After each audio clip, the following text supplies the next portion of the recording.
Hey, Jeff Johnston, welcome to the Living Undeterred Podcast. Today I have a very special guest. I'm super excited to speak to Dr. Robb Kelly, all the way from San Antonio, Texas.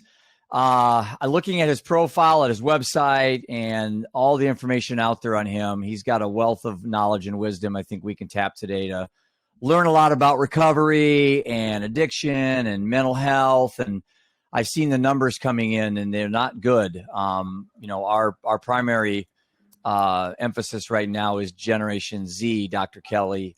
Yet it seems like everybody is struggling today. So first, welcome to the show.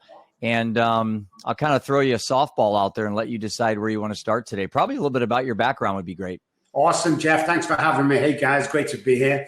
So my name is Dr. Robb Kelly. I am a Ph.D. psychologist and a Ph.D. behavioral scientist, amongst other things.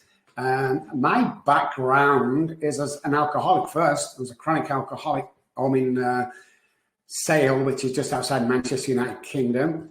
Grew up what American people call the projects, we call council estates.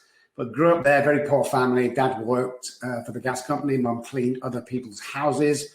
And took my first drink when I was 9 years old. On stage, I was a musician, even at 9, in Liverpool. Wow. I remember the time and the day and everything, but yeah. And, going through a lot of stuff, finally became homeless and lost everything on the streets for 14 months begging for people 10 pence, which is like 10 cents. And if I got 10 of them deals, I could buy a cheap beer at the local shop. So, yeah, it kind of took a dip real quick for me. Is that abnormal for kids back then in the UK to be trying alcohol at that age, or is that just kind of the rite of passage when you're in the music, doing music and so forth? I think so. I've never met anybody at my age that drank in my position, but through the years and years studying alcoholism, addiction, childhood trauma, and behavior, I find out there's more kids 6, 7, 8, 9, 10. Wine was at the table all the time, but. The difference with me and somebody else who drank at that age is when I first took that drink, I knew that this was going to be the savior of my life. When I first tasted it and what it did to my body, it was like, boom, let's go, baby. I found a best friend. It's funny because in the United States, we always say here the kids binge drink. They don't really build up, any type of a response to alcohol. So they get to college, they just overdrink. And, we're told as young adults that, over in Europe, they have wine at dinner, and so when you're a kid, you get to learn, you get acclimated on how alcohol works. Now, is that just an urban myth, or is that something that is true? No, it's kind of true. Alcohol, where I come from in England, if you didn't drink, you couldn't be trusted. So it's kind of growing up. There was a pattern at home where Dad worked all week, and then Friday, Saturday, Sunday, he drank, worked next morning. There was always beer around the house. In actual fact, my house, where I grew up, had an actual bar. Even in the projects, we had this bar with whiskey and everything. And I'd start nipping. And around 10 or 11, I started to take the alcohol and kind of run with that. So do you attribute some of this out of just pure curiosity, maybe boredom, like it was in my case? Or did you have some childhood trauma that was precipitated some of this? Everybody has childhood trauma. It just depends if you're an alcoholic addict, sensitive, or the behavioral system with our caregivers. It's just more sensitive. But yeah, there was definitely trauma as a kid. But when I drank, I didn't know that. And here's the difference. Alcoholics are born, drug addicts are made. So I have a predisposition that traces back 3 generations through my family. Now, my brother and sister didn't get that gene, but I did. So the moment I took alcohol inside my body, it was a ticking time clock until I ended up dead, in treatment, prison, or I got help. And that's what I did. But yeah, as soon as I touched alcohol, you see, what a lot of people don't know is I'm allergic to the ethanol in alcohol. And it's not the drinking. It only has 1% to do with alcoholism. It's more of a psychological effect that I had regarding the trauma and regarding the alcohol, that it became my go-to thing every single time. Even if it was sunny, I'd go there. If it was raining, I'd go there. It just automatically became a place where I could escape to until I sorted all the trauma out. And here's the interesting part. People say, I know trauma. It's a car crash, a plane crash. It's like, oh, no. This is my biggest trauma, from my mother to me. How many times have I told you, Robert, you can't go to college like your brother, you're too stupid? Well, that destroyed me in later life. And it took a lot of trauma healing to get over that. And that's what we teach our guys today, is something that happened there with our caregivers as children correlates to something you're doing here that's not good. And to put the both together is really hard unless you have a person who knows what they're doing, and you cannot do it yourself. But it will go on and on through generations. So for instance, if a daughter, 9, 10, 11, 12, 13, used to have an alcoholic father that come home and every now and again would beat mom, she leaves the house and she attracts that person who ends up being the alcoholic, who ends up beating her, because what it is that becomes the norm from the house. So we don't. So to the greatest length of, if they attract somebody nice who's kind to them, they'll self-sabotage that relationship because it doesn't feel right. Yeah, the codependency obviously is a big thing. I have some advocates I've talked with that think that's the largest addiction out there is codependency. And you see a lot of that in alcoholic relationships, both sides, men and women. But I was going to ask you something. You mentioned the word predispositioned. And do you think there's a difference between predetermined and predispositioned? Because I've heard some people say, well, you may have a predisposition to drink, but it doesn't mean you're predetermined to drink. You can determine whether or not you drink. That's a case of heavy drinkers and people that abuse alcohol. That's certainly the case. Alcoholics, it's a disease, man. 3 parts of the brain differ from, you never hear anywhere else, guys, we've done the studying, differ from the normal brain. Okay, so the 3 parts of the brain, when we take alcohol on board, the basal ganglia, the hypothalamus, and the amygdala, where our trauma is created, they're all different from the normal person. So when we take alcohol, it's different. So if you're a heavy drinker, you can determine whether you're going to drink or not. In actual fact, if you abuse alcohol to a certain degree and you're given a sufficient warning from the doctor that you're going to die or the wife's going to leave you, you can stop drinking or at least moderate it. With the alcoholic, you cannot do that. It's complete abstinence or you're going to drink yourself to death. There's no middle of the road with alcoholic and the alcoholic brain.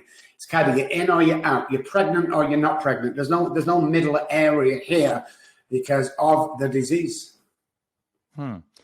Yeah, I don't have the experience, the knowledge that you have. I just have the lens I view my life from and kind of, what I went through personally. And I know I was an alcoholic for 32 years.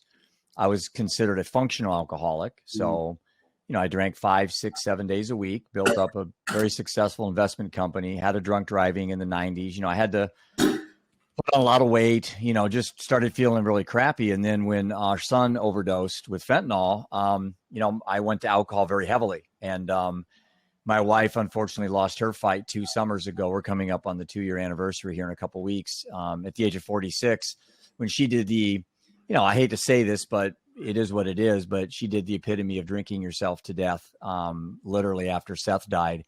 And I quit. I quit cold turkey, Dr. Kelly. I just looked in the mirror and I decided to quit. And really for me, it's been quite easy as an alcoholic. And I can't explain it. I don't go to meetings. I just go to the cemetery.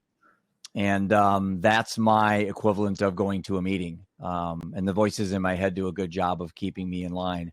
And if I ever did drink again, I certainly wouldn't consider myself falling off the wagon. I'm fairly pragmatic. I would just say I decided to drink today. Yeah. But why is it some people, it just seems to be easier than others to do what I did for someone who drank, every day almost for 30 something years? We go back to if there's alcoholism in the family. That's the first question. So if it's generations of alcoholism, then you're probably alcoholic. If it's not, there's a fine line, like a hair length between alcoholism and heavy drinking, which is crazy how you attracted the alcoholic as a wife. That usually happens in the alcoholic world. But I've met a lot of people. There's lots of people I know who just one day got up because of the trauma of divorces or loss of children, that just decided, because the mind sits inside the brain. It all depends how big the mind is. So once the mind is made up, you can spread fruits and neural pathways and believe that you've had enough and go. And also think as well, Jeff, is it's the internal dialogue. Sometimes we just have enough and we're done. The stories we tell each other, right? Yeah. We tell ourselves. Yep. Exactly. And internal dialogue is very important. Like if I drop a pen on the floor, I'm not a stupid idiot. I used to say that to myself. So it's obviously seeing who you are, treating yourself nicely, seeing the trauma that you've seen, goodness me, and then deciding that that's not the way you want to go. You know, some kind of spiritual awakening, I don't know, psychic it's a neural pathway change. You know, it says it's interesting because I go back and look at those 14 months after Seth died, and my alcoholism got worse, and I just was going, really downhill quickly. And then I kind of attribute this to when I wrote my book. I found some research on what's called post-traumatic growth from Robert Tedeschi. I think it's Tedeschi who wrote this in the 80s or 90s. And it's someone who has been given the opportunity, and basically it's been PTSD or it's been some type of trauma. They keep getting up there, falling back, getting up there. And then all of a sudden there's a breakthrough. There's some type of growth. And I went through that, and I'm really curious from a doctor's perspective, or maybe from your experiences with clients, or maybe your own personal situation, where does post-traumatic growth come into play when you talk to people who are struggling with alcohol and addiction? It's all down mostly for people that are not alcoholic again. Drug addiction is we get used to it and become addicted, both show the same. But it's the basal ganglia. It's that repetition, strength, and confirms, which confirms any belief that we have. And any behavior that we have, especially again from childhood, that's the gateway drug, guys. Childhood trauma is the gateway drug. So I think once we get, and you're one of millions that I know that have done this. They're very few and far between what you did, especially if dad was an alcoholic or mom was an alcoholic. Mm-hmm. Very few people are able to do what you did. So there was some kind of traumatic event or amazing event or spiritual awakening that got it changed that basal ganglia. If you can imagine, guys, the basal ganglia being like a face clock, and you see the 10 after 20, and all of a sudden we go through life and we're doing these great things, and all of a sudden around 10 to the hour, we self-sabotage, and that's alcoholism and addiction. We don't think we're good enough. We don't think we're going to amount to anything, so we self-sabotage.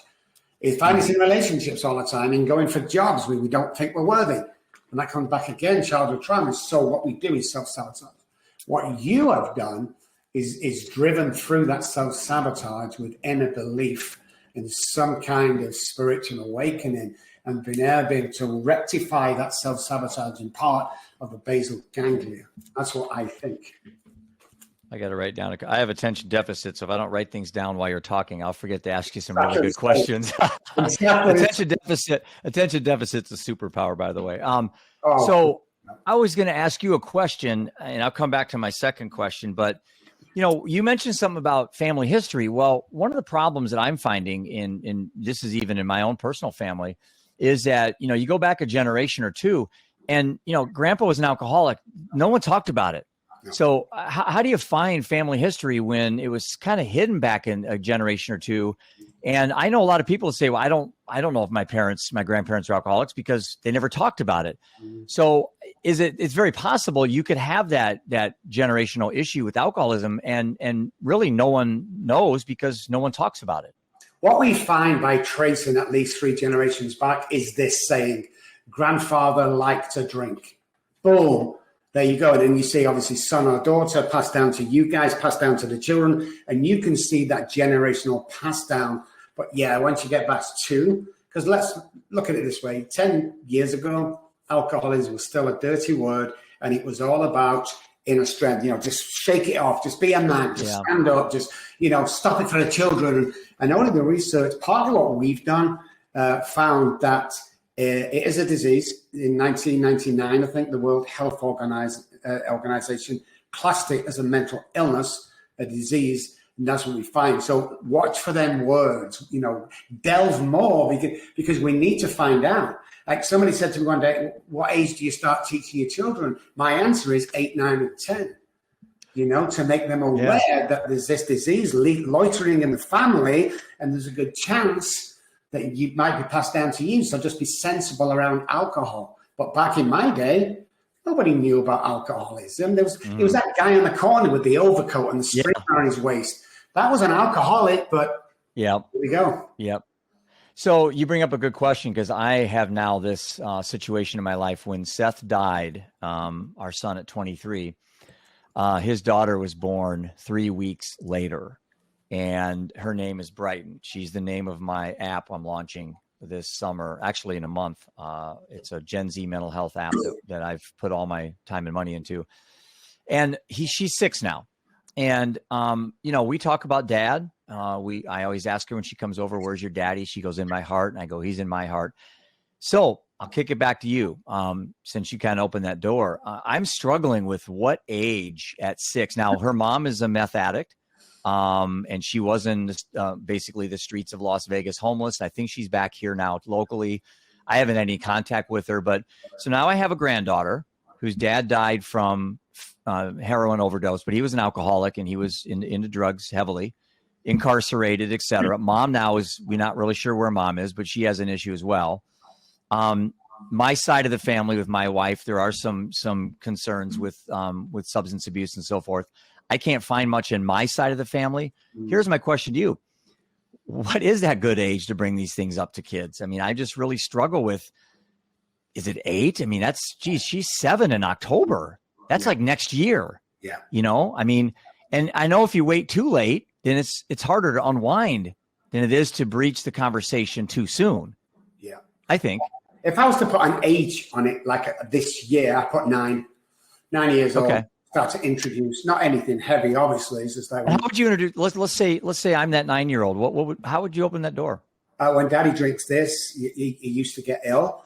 You don't have to go anything heavy. And as the years go on, obviously talk to him about the disease, talk to him about there might be a chance that you may be following mommy and daddy if we start to abuse. So I think it's education.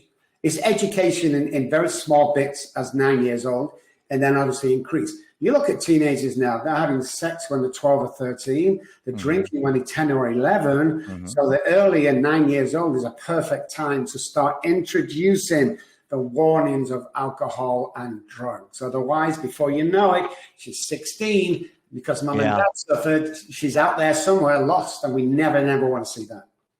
I don't know what the studies are in the UK, but you're in Texas, so you can relate to this statistic, but 50% of all mental illness begins by the age of 14, and 14 is also the age of first use. So it seems to me that 14 is like too late. So, probably a couple of years too late. So yeah, I think I get asked by a lot of parents, when do we have these conversations? And I just say, you can't have them too soon. Yeah. You can have them too late. Yeah. You can't have them too soon. No. And that's the worst scenario. People think the child's not old enough to be taught this or learn about or told about mom and dad. And it's wrong. Look at 9-year-old now and 10-year-olds and 11-year-olds.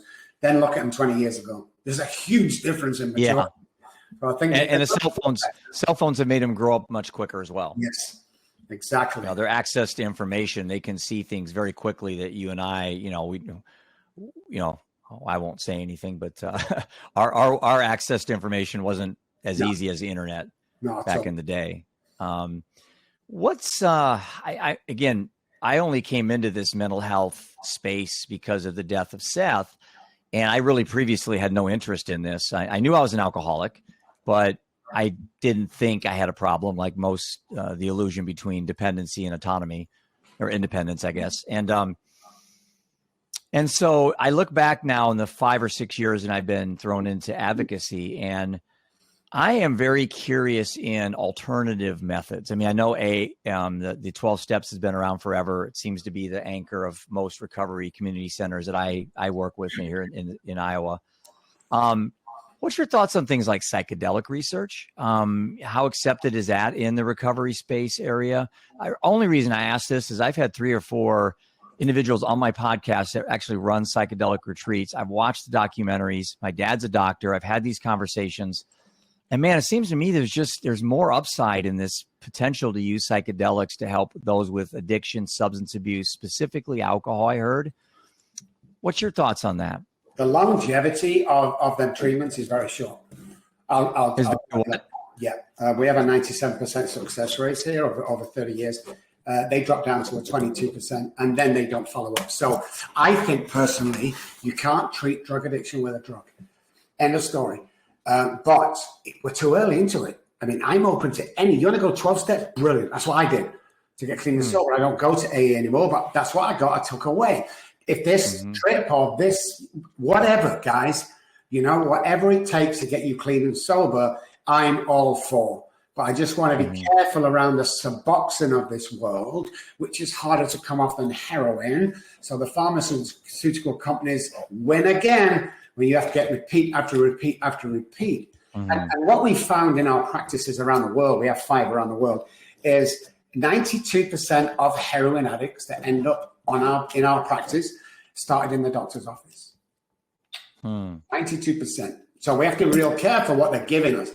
The doctor is not always right, okay? It's usually the flavor of the month that they will give you. God bless them. They have 9 minutes with every patient. Not their fault. They're just passing these out. But what we have to do is understand what the doctor's talking about and understand the medication. You see, I haven't got a problem at all with marijuana being legalized. What I do have a problem with is the government not educating the people before. Saying, well, this is what it can cause from our studies, but this is the good part, and then legalize it. But they've sent people, you know, and again, if we're going to take a drug off anywhere that's going to be safe, it's marijuana. But there are some downsides. We need to know about the downsides before we make that decision. So obviously in legalization of a drug, I think the government has a lot of responsibility, obviously, because they're the ones legalizing it, or the states are as well. But what is the responsibility of the government and schools and businesses to provide treatment resources for those people that are struggling, and education? You go to schools right now and it's just still don't say no. I mean, don't do drugs is basically the mantra still, you know, and that hasn't worked. I mean, Nancy Reagan tried that with, was it Just Say No campaign that came out, and it's pretty clear if I tell my child something versus you telling my child the same thing, it has a different impact on that child. And so how do we move this needle? Because fentanyl really changed everything. It used to be drugs were Russian roulette with, you know, one bullet in the chamber, and you could go 20, 30 years and you probably were going to be okay from dying. Today kids are buying Percocet on the internet, on Snapchat, and they're 5th graders. They're not addicts. They're not alcoholics. They've never tried anything, but they just want to stay up late with their friends or be cool. And they buy, you know, I think the DEA says there's 80 to 90,000 drug dealers. And this was 2 years ago, Dr. Kelly, 80 to 90 drug dealers a day on Snapchat selling drugs to kids. So, I mean, we've got this multifaceted approach that we have to fight this. I mean, it's great that we can get 40-year-olds to quit drinking, but there's kids that are dying now from these drugs. That's where I really struggle with, you know, what's the solution? How do we get, I know Snapchat's been sued and there's a lot of parent groups out there making some changes, but man, I like to think I'm optimistic on this, but fentanyl and ISO and Trank and all these new drugs now on the streets really has made it tough. And the problem is that the human mind thinks everything's linear. They think, oh, we'll take Oxy off the street and we'll save lives. Well, OxyContin prescriptions went down 70% and deaths went up 100%. So I think the average person out there that just says, you know, this doesn't work because I struggle with some of this and it being new to this space for me. It comes down to education. That's what it comes down to. Nobody wants to talk about it, you know, especially affluent parents. When he texts this, he's out the way. You know, there's all sorts of crazy stuff, and it's the responsibility of the parents first and then the government, in my opinion, because we do what our parents do, and we get away with what we get away with for further life. We don't have a plan, we don't have a structure. So education dialogue around that in the 8, 9, 10, 11, 12 age groups to get this information over. The problem being in general with drugs and alcohol is treatment centers are making billions of dollars a year, and 90% of them don't care. They'll be taking Johnny back into the treatment center for $30,000 a month for his 5th time. Shame on you. And think it's okay. So it becomes a business. Now, I know what people are thinking. Well, you have a business. We vet people very, very carefully before. You can't buy our services. You can't come with your big fat check and go, hey, listen. No, we don't do that. So you see, if you think, well, there's hundreds of people dying every day, quadruple that. 10 times it, 100 times it. You know, we're not getting reported. Somebody dies in an accident who's an alcoholic, been to the doctor every second day, goes down as car crash, goes down as liver. Yeah. Doesn't go down as alcohol and drugs. And we've done our research on this actually in hospitals where 90% of people on a Friday and Saturday night going through the ER was either alcohol or drug. And out of that 90%, 21% of them died that night. Out of the 21% alcoholic and addicts, only 2% went down as alcohol poisoning. That's the problem we have. Then again, the treatment centers, they're earning lots of money off these guys, you know? And we need to stand up and we need to educate our people what we're dealing with. Rather than the latest fad, the peer pressure, especially with all the phones and iPads around, is we really need to educate them, and parents need to sit them down at an early age and tell them exactly what's going on. Because what we've seen over the years is an iPhone or iPad addiction. And what happens is they don't have any communicative skills when they leave the iPad to go into school. Mm-hmm. So what happens is they want to be loved. 5,000 people on Facebook doesn't mean you have any friends. You just plug into the wall. So what happens is you join these peer groups, they're taking drugs, and you automatically go on it because you feel you have to. Whereas all this was explained early on, which millions of families do, I know that, it's an easier choice for them to make. Because what would happen, Jeff, if I told you at the age of 12 not to take drugs? You go and take it. Don't drink alcohol, you don't take it. So it's the way we deliver that message, communicate with everybody we know about it. Let's drag.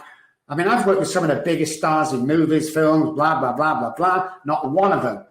Not one. And you talk about the most paid players, athletes in the world. Not one of them would come out and go, hey, I've worked with Dr. Robb. I'm an addict. I got over it. Nobody, because it would affect their career.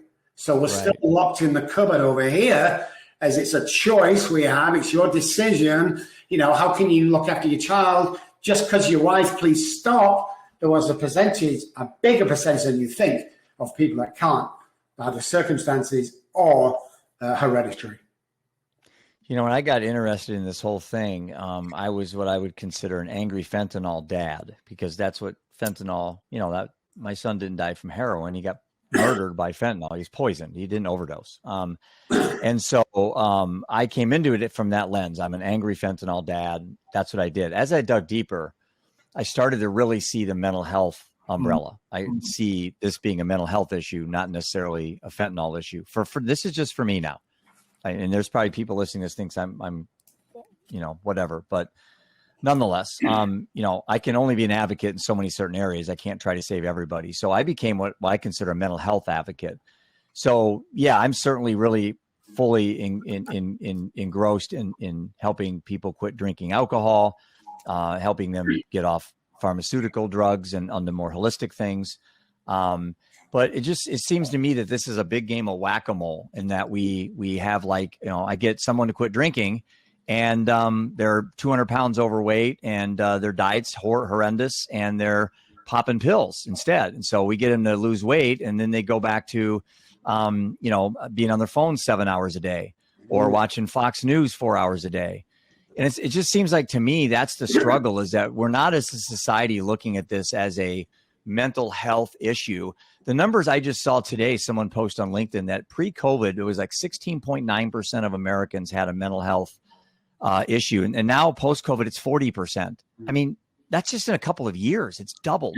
And so we could have everybody quit drinking alcohol, and I'm not really sure you're going to see the mental health numbers go from 20% down back to 16 just because everyone stopped drinking.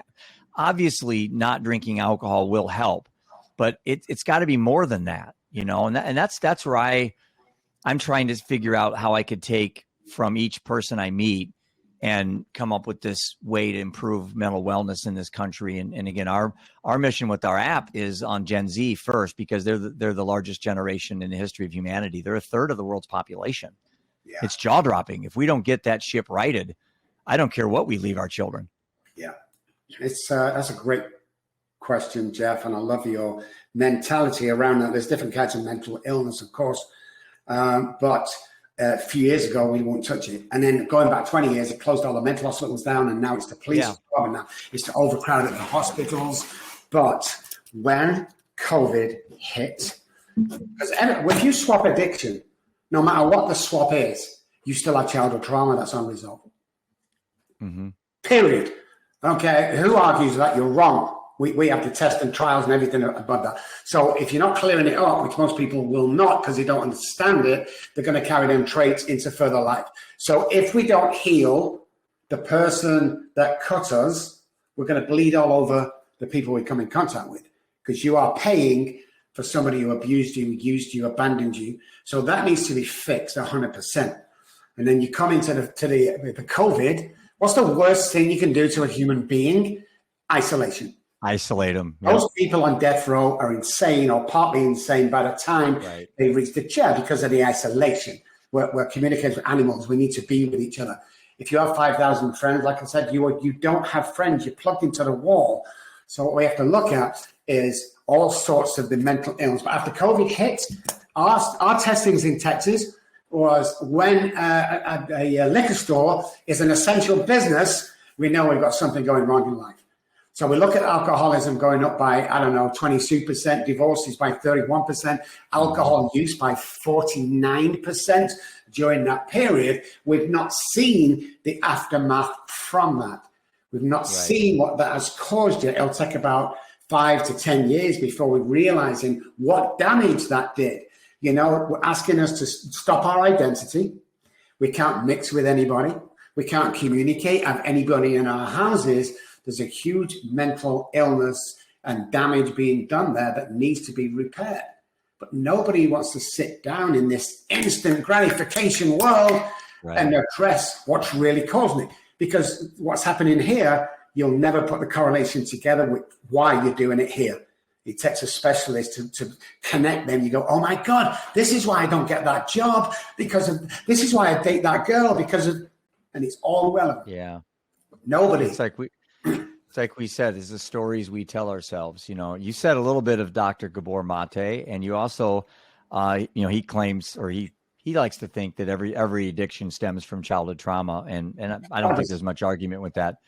Johan Hari says it's the opposite of addiction is connection. So you said kind of a little bit of both of them. You said isolation is what caused a lot of problems, and that's just the opposite of connection. So yeah, I think the way out of this is a combination of many things. I think we need to get out more, especially with younger kids. They're not outside in the sun.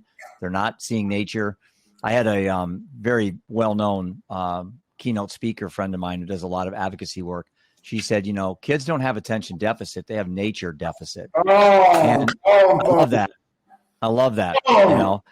Yeah, I'm outside every day. I mean, every day I'm doing something. I don't care if I'm just reading a book on my deck and there's some sunlight coming in. And there's just, I'm a scuba diver. So my passion is scuba diving. And to me, that's my equivalent of going to meetings. I guess I go to the ocean.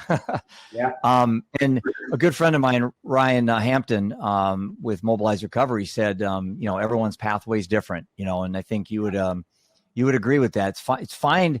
Our job, I think, as advocates, Dr. Kelly, is to just arm people with more arrows in the quiver, right? As many things, like you said, you're open to anything. I'm the same way.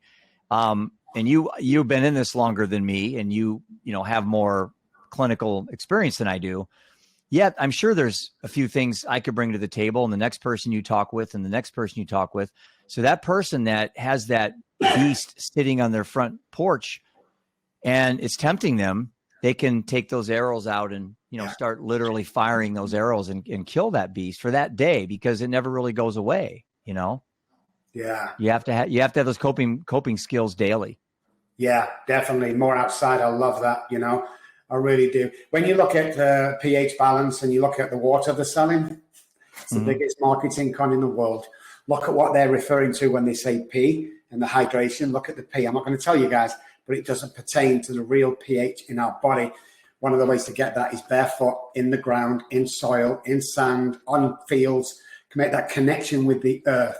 And the other thing I'd say is, when nobody's talking about this, so the presence of oxygen is the absence of disease. Nobody knows that out there, or very few people, because we only breathe 25% of our lung capacity. So we do. One of the reasons why people feel great after going to the gym, and the oxygen in. So when you breathe properly every day, every disease, Jeff, cancer, growth, start in the hypoxic area of the body. All of them. When oxygen is present, then growth cancers cannot grow any further. It's fact. Google it. Google Gary Brecker as well while you're there. So we want to flood the body with oxygen every day. Like this is how I breathe. 25 times in the morning, 25 times afternoon, same at night time. What that does is it's in every cell around the body. We feel amazing when we start, and then get outside for a 20-minute walk. Talking to yourself with purpose. What I think is what will happen that day. Oh, do you know something, Jeff? I think it's going to be a really hard, busy week. Of course it is. You just told yourself it is. But if I get up having a crazy week, and you know something, it's going to be amazing this week because I'm going to have fun. I'm going to do my oxygen, my mirror work. I'm going to brush the teeth with the opposite hand. I'm going to set new neural pathways away from the norm, and I'm going to change my mind and behavior and action today. I'm going to start today because everybody thinks we have time. Do you know something? I'll do it tomorrow. You don't have time. Most of the people we have talked to on the deathbed, relatives and friends, said the same thing. I thought I had more time. Nobody has time. You want to make that change? Do it today. You want to buy that house, date that girl, date that guy? Do it today. Do it because the biggest regret we have today is when we're old enough going, I should have started that business. You need a website and a business card. If you have a full-time job, start something else on the side. What do you love? What do you love to do? And can I make money doing that and help others? Can I do that? I'm telling you now categorically that you can. Quantum physics backs me up here. You can be anything and anybody that you want to do. Imagine one of the dreams we had when kids, Jeff. Hey, what do you want to be when you grow up? While throwing a football. I want to be an astronaut. What about you, Jimmy? I want to be a soccer player. You know what happened to them dreams, guys? I'll tell you, our friends and family kick them out of us. Don't be silly, Johnny. Can't be a soccer player now. Come on, get real. And that's what happens through our life. When I'm telling you guys, 8,000 patients under my belt, that you can be or do anything that you want. And people always say to me years ago, well, I can't be president of the United States. Really? Forget your political views for a second. We have a businessman running the country. Don't tell me you can't do anything that you put your mind to because you're fooling yourself. What's the old saying? If you believe you can or you can't, you're right. Whichever one you believe. Exactly. You talk about the present because that's a challenge for people. It seems to be an impediment to improving mental wellness. Because really, depression. If you think about depression for a moment, depression is something that has already happened. You're sad about something. You're upset you didn't get the job. The girl said no at the dance, or you lost your business, or you got divorced. So everything's backwards looking. Anxiety is future looking. Anxiety, you're nervous about the speech. You're nervous about the pitch deck you're going to make to the big investor for your startup company. That was a joke because I am. So you're anxious about something that hasn't happened. So you took depression, anxiety, you add them together. It's 95% of what makes people unhappy with their lives is a combination of depression, anxiety. Where is living in the present? And I believe so much in living in the moment, Dr. Robb Kelly. I have a tattoo. This is living in the moment. This is raindrop hitting the water. Yep. And every time you do your breathing, I look at my tattoo and I think about, I only am concerned about my conversation with Dr. Robb Kelly right now. You're getting all my focus, all my attention. And that's how we need to talk to our kids and our adults, parents, our neighbors, our friends, is depression and anxiety are things that have already happened and things that have never happened yet. But we spend 90% of our time in those worlds. And so how do we reframe that? How do we pitch this idea of living in the moment better to more people? Well, let's talk about fear. Fear's not real. Apprehension, maybe, but it's not real. It's something that's not already happened. Why are you worrying about that? It usually always turns out okay. Like you said, from the past comes depression. Now, when I get, everyone else out there gets depression, what do? Go to the doctor. What does he do? Gives you SSR. Gives you a pill. A few weeks' time, you feel back to normal. My problem is with that is why somebody asking, why are you depressed and your serotonin's low in the first place? So the 4 chemicals every day, endorphins, dopamine, serotonin, oxytocin. When we get them 4 chemicals flowing, you'll find your depression rises. Why is your serotonin low? That's all depression is. Oh, carry my, do your trauma work. You know, walk around, get sunlight, all the great things for serotonin. That will exercise. rise. Don't fall Exercise. into the fact that the doctor knows best. You know, guys, I don't want to say some millions of doctors that are great. There's some that just have a few minutes to see you. They're handing out oxycontin, they're handing out, SSR tablets, because God bless them, what else are they going to do? Mm-hmm. But don't fall into that trap. There's certain parts of the brain that reset every 24 hours. It's not an AA thing. Everybody thinks it is. It goes way beyond AA, years beyond AA. So when I rest between the hours of 2 and 5 in the morning is my really serious REM sleep. That's when everything starts to get repaired for the next day. That also is when most people die of natural causes, because we're at our lowest when it comes to our defense. But then hours need to happen. So around 6 to 7 hours of rest or sleep, good sleep every night, repairs the body ready for the next 24 hours.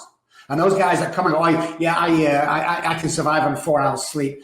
Come to me back in 15 years' time, when you're only 14, you look 60. You don't. Mm-hmm. It's like people who say all the time, hey, listen, I work well under pressure. No, you don't. What's happened is your boss gives you an assignment on Monday that you keep putting off, and he needs it by 2 p.m. Friday, and at 10 a.m. Friday, you go, oh man, and you tap it, and at 10 to 2, you send it, and you go, I work well under pressure. You lazy pig. No, you don't. Could have been done on Monday and saved you. Oh, nobody works well under pressure. No, nobody. They say that nobody. It's lack of planning. So we change all these things in our life, eat more raw foods, get the oxygen in, get the serotonin and all them chemicals working, then come to me and tell me that you're still as depressed as you used to be, because it is impossible. But the medical fraternity always has the answer. The pharmaceutical companies run this country, period. So we just need to start looking at the 24 hours. I don't know, Jeff, what I have tomorrow. Somebody called me up and say, hey, listen, you have Jeff Johnson's show tomorrow? No idea. I don't get my time in the day until 8 o'clock tonight. Now, I can afford to do it. I have stuff around me. But when you live in that 24 hours, it's the most peaceful thing. Like right now at 1:50 my time, I'm enjoying this conversation thoroughly. What I'm doing at 2 o'clock is de minimis right now. Yeah. When people come up and if you mean you were having a conversation in real life and we're talking and someone else comes, hey, Rob, listen, I point at them. No, not finish this conversation yet. Don't.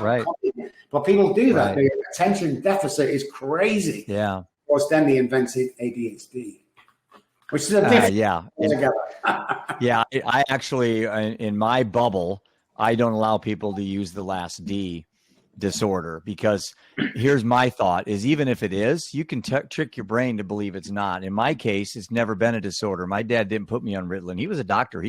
In my book, I wrote about this statistic. If this doesn't validate this attention deficit problem we have, by the way, I think our country's out of Adderall, or was a year ago.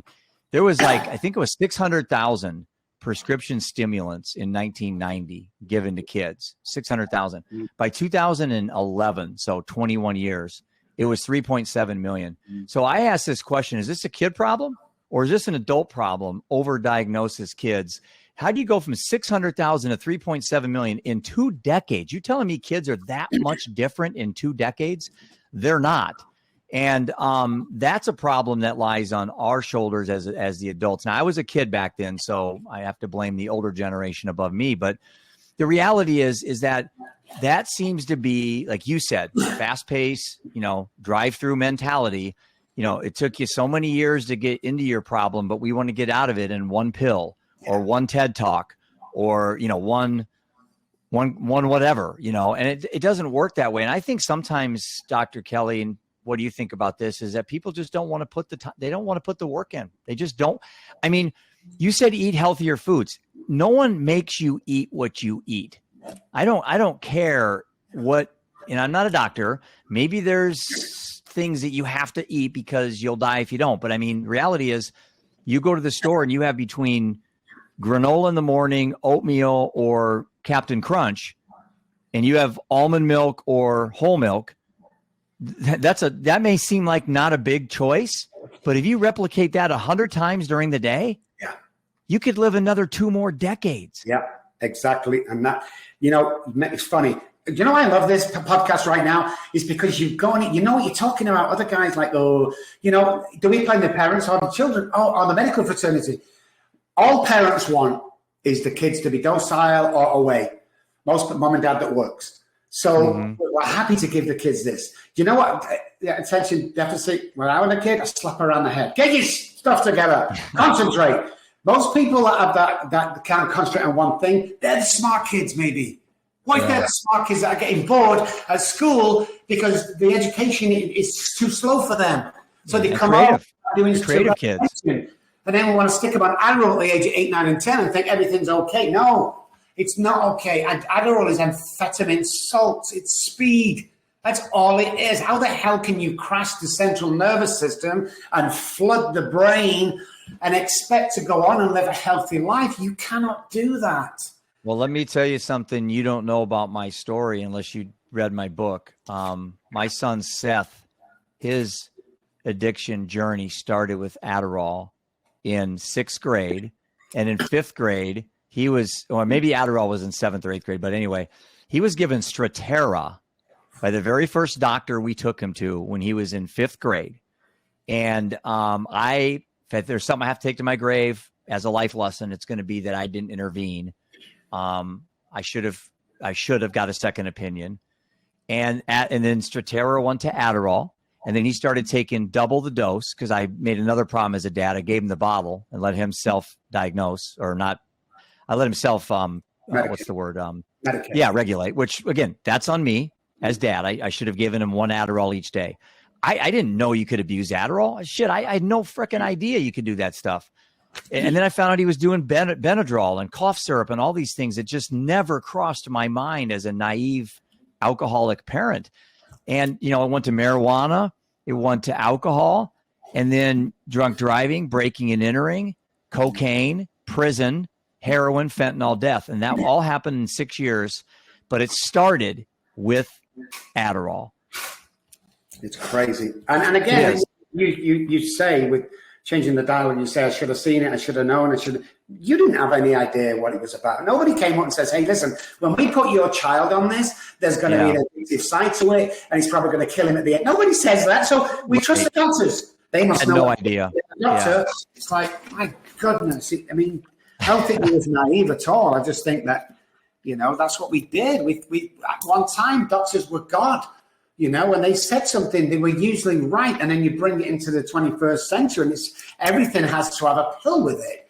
I know what these doctors get of the pharmaceutical company. I had a head-to-head with Purdue, the CEO and their legal guy.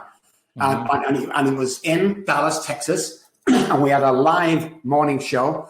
And I told him what was what. And the very next day, Google this, guys. The very next day, they filed for bankruptcy because I wouldn't let it go. And he had all the stats and all the figures and all the tests and all the trials that we've done around that. And they were wrong.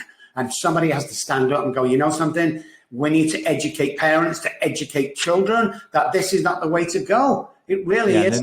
If you're out the way locked up somewhere, some of the parents like it.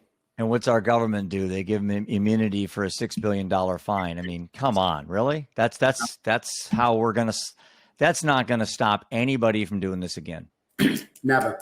Because you don't know. You just follow generations. Well, it wasn't even half the I mean, they I don't know what it was, 11 or 12 million they made on Oxy or whatever, or billion, I'm sorry. And then the second question is, where does all the money go to? We're already seeing abuses, or that's what I'm hearing. The money's not being spent where it should be being spent. But with the time we have left, I guess what I have a saying, and it's obviously you are as passionate as anyone I've ever met on the show. I have a saying, and it's purpose becomes passion when it gets personal. And it's on the back of my shirts. It's on our mugs. It's purpose becomes passion when it gets personal. One of the problems I see in this whole mental health challenge that we have in front of us is lack of meaning and purpose. And I think, especially for Gen Z, if we could get kids to be more in service, to be more giving, less consumption and more giving, and lead, you and I lead by love and abundance and not fear and scarcity, because that's what is prevalent today. All kids see is fear and scarcity. And the reality is, I went around the United States last summer for 95 days in an RV. We had a 34-foot Hurricane Thor, fully wrapped, living undeterred U.S. tour. I went to 38 states, 35 nonprofits for 95 days. I didn't see one act of violence. Not one fight in a Walmart. I didn't see somebody get cut off and jump out and shoot them. But that's what kids see today all day long on social media. And so what they do, I'm getting way off track, but this is the beauty of attention deficit. I saw a chart the other day that said 100 years ago, it had your house where you lived, and it had a circle of how far you could go out and play. Yeah. And then they said the next generation and the next generation. And I tell you what, it makes the hair stand up on my arm now that kids today can't even go outside their damn yards and play because their parents are so worried about something bad happening. And we've got this generation of coddled kids that now are just having these tremendous things thrown at them, like COVID and global warming and the plastics in the oceans and world hunger. And it's no wonder kids have a lot of doubt about the future. How do we change that? Turn the TV off. Thank you. That's it. End the show. Good answer. That's it. Turn the TV off. 1970 phones will disappear. Really. And turn the phones off for a while too. We should have at least one day where, unless it's business, Sunday then, and all phones go off. All phones get put in a basket, put in the safe or left. There's a restaurant, I can't remember what the name is here in I love it. And when you go in as a family, they take everybody's phone off and you put in the basket. If you don't know adhere to them rules, you don't get in. I love it. You have a meal where you sit down and, I've got no phone, what am I going to do? How about talking to the family like we used to? Remember when we used to all gather at dinner? Just a conversation. It was beautiful, But now everyone's too busy for anything. It's just nobody's got time for each other. Put your phone away and take a walk in the park somewhere. You'll be aghast how many people you meet. How many people are smiling out there? Listen to the birds. Feel the grass on your feet. Sticking your nose in a screen 24 hours a day just brings fear, resentment, and chaotic life. I have a feeling that, just knowing you now for 51 minutes, that you're probably a lot like me, and that the solution to these complex problems needs to be simpler, not more complex. And simple things, especially low-cost things like, nature, drinking more water, just things we can do to ourselves, everything we put in our body, everything our body's exposed to. It's the little tiny choices. Like I said, the grocery store, each time you pick something, go with the healthy option. It doesn't have to be the ultimate healthiest, but just instead of going with, 15 added sugars, go with 7.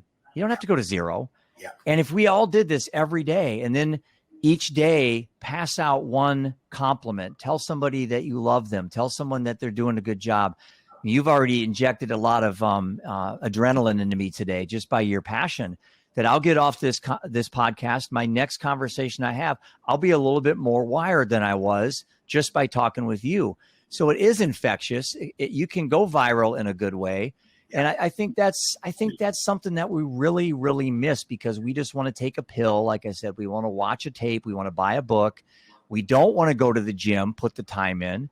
We don't want to, pass on the tasty foods and go with the stuff that's healthier for us. We don't want to turn off the TV. I'm watching a documentary. I don't know if you've seen it on Netflix, but it's called Chimp Empire. Man, it is awesome. And it's such a great documentary, because it's about these chimp, I don't know what they call them. I'll call them a family of chimps, but I'm sure there's a technical term that, it's amazing when you watch how they have their culture, and they have their hierarchy, and they have their drama, and they have their deaths and stuff. And you think back to humanity, I'm like, man, they just live in a simple jungle. Yeah. But there's a lot of complexity of living in the jungle. But they're so creative in how to solve their problems by grooming themselves, taking care of each other. Why don't we do that? I think we just need to be a lot more observant and take care of each other a lot better. And we could get this ship righted pretty quick. I think so. I don't think it's I just think it needs people like me and you to stand up and shout from the highest mountain and go, hey guys, you need to listen to this. Stop everything you're doing and listen to what's happening to our world, and especially our country. And we need to do something about it. We need to shock people.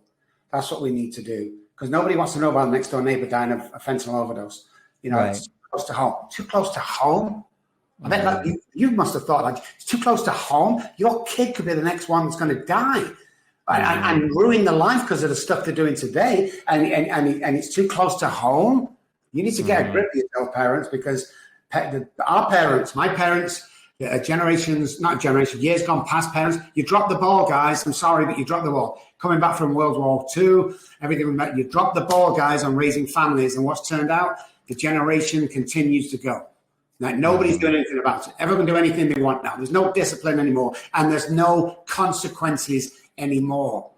I mean, we've got to start taking a grip of this, guys, and standing up and be counted. Yeah, the number last summer when we did the tour, I think it was 780 Americans die every day from the deaths of despair, alcohol, suicide, overdose. It's 825 now. So it went up about 40 Americans a day just since last summer. And I'm sure if I went back 2, 3, 4, 5 years, it's been just incremental increases. Yeah. And so now we're at 825 Americans every single day. And that is a death statistic. I get that. And I have 2 of those, my wife and my son, alcohol and overdose or poisoning. But think of the collateral damage just in the one family. And then think of the millions and millions of families where death hasn't entered the front door yet. It's on the back porch. It's creeping through the woods. It's coming. You can still have destruction and devastation without having death. Yeah. And I think sometimes people get so hung up on the death statistics and they're like, well, this many deaths. And I'm like, you don't need to have someone die to destroy your family and have generations never speak to each other. You could have everybody live. And I think for me as an advocate that has lost 2 really close, they're right over my shoulder here, my wife and my son, is I still like to focus on the living statistics because that's where we can help people. I can't get my son and my wife out of the ground, but I can try to save someone that's not going in the ground yet. And that's to me where I think I've never been more optimistic about advocacy for mental health, substance abuse, and addiction than I have been right now. And I'm only 57. I've got a lot of good years ahead of me to really fight it this hard. And meeting people like you and all the other people I met on this beautiful journey I've been on, I do feel I am a very fortunate human being to have this opportunity that death has given me to be a better man, not a bitter man. And I will go to my grave feeling this way. Do you know when families really pull together? Crisis or funeral. Good That's point. the only time you're going to get 30 family members in the same room. Doesn't happen. Good point.